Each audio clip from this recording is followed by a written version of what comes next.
அனைவருக்கும் வணக்கம்.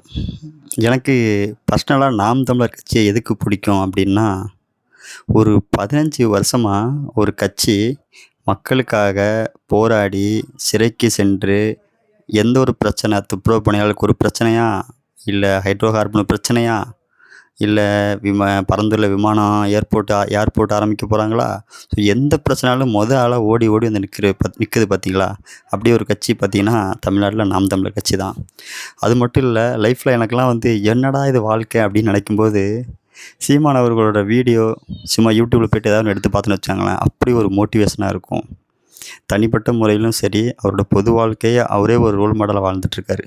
ஏன்னா, நம்ம வந்து வாழ்க்கையில எவ்வளோ பேர் டிமோட்டிவேட் பண்ணாலும், நீங்க தோத்துருவீங்கன்னு சொன்னாலும், அவருடைய முயற்சி, விடாமுயற்சி, அவரோட தன்னம்பிக்கை, ஸோ அது எல்லாமே எனக்கு ரொம்ப ரொம்ப பிடிக்கும்.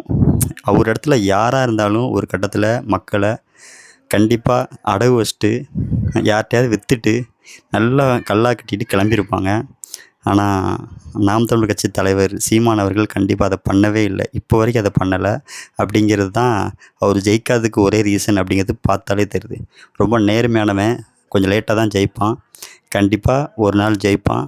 அத தமிழ்நாடே கொண்டாடும் அப்படிங்கிறத நம்புறேன். ஸோ இந்த வீடியோ பார்த்துட்டு இருக்க நாம் தமிழர் உறவுகள் அனைவருக்கும் மே தின உழைப்பாளர் தின நல்வாழ்த்துக்கள் அனைவருக்கும். I love you Seeman Anna. Bye. Thank you.